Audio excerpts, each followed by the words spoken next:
এক এক সময় এরকম অভ্যাস হয়ে যায়, নিজে হাতে যতক্ষণ না করব কাজটা ততক্ষণ মন শান্তি হয় না। নমস্কার বন্ধুরা, সবাই কেমন আছো? আশা করি সবাই ভালো আছো। এই কথাটা বললাম মিষ্টির জন্য। যতক্ষণ না আমি নিজে হাতে কিছুটা খাইয়ে দেবো ততক্ষণ আমার যেন মনে শান্তি হয় না। এরকম বোধহয় সব বাবা মারাই এরকম মনে ফিল করে আমার মতন।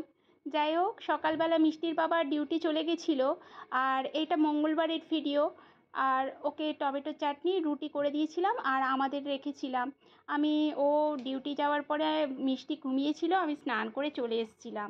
এসে টিফিন খেয়ে এই যে রান্নায় বসিয়ে দিয়েছি।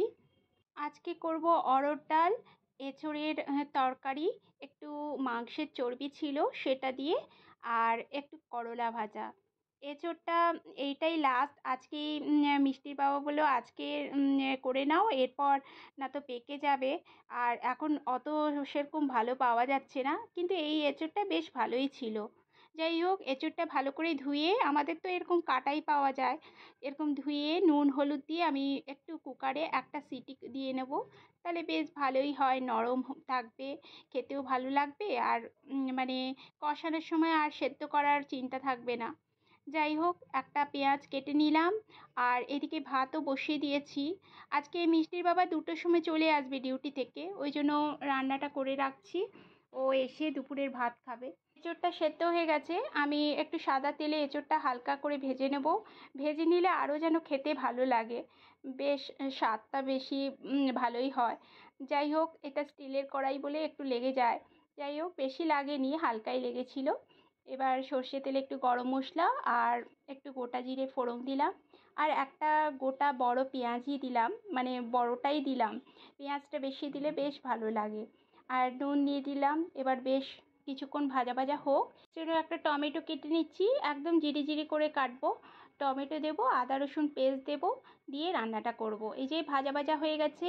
এবার আমি একটু টমেটো, আদা রসুন পেস্ট আর জিরে গুঁড়ো, ধনে গুঁড়ো, যা যা লাগবে, ঘরোয়া মশলা, কিচ্ছু বাইরের মশলা ইউজ করি না আমি সাধারণত। যাই হোক, জিরে গুঁড়ো, ধনে গুঁড়ো সব, একটু লঙ্কা গুঁড়োও দিচ্ছি যেটা কালারের জন্য, কাশ্মীরি রেড চিলি এটা। আর কাঁচা লঙ্কা দেবো 2টো। বেশ, এবার মশলাটা কষাবো, কষিয়ে তারপর একটু এই যে চর্বিটা দিয়ে দিলাম। অল্প একটু চর্বি রেখে দিয়েছিলাম ডিপে, মানে ডিপ ফ্রিজে।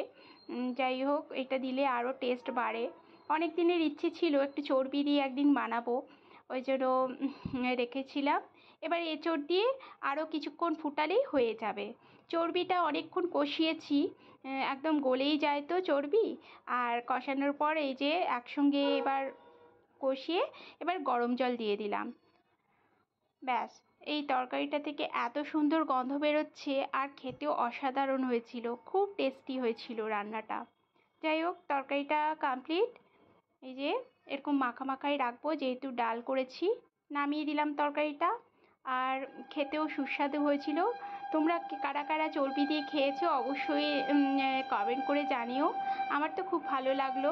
আগেও খেয়েছি, কিন্তু বছরে একবারই খাওয়া হয় এঁচোড় যখন আসে।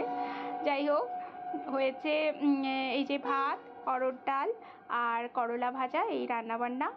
আজকের ভিডিওটা এই পর্যন্ত। সবাই ভালো থেকো।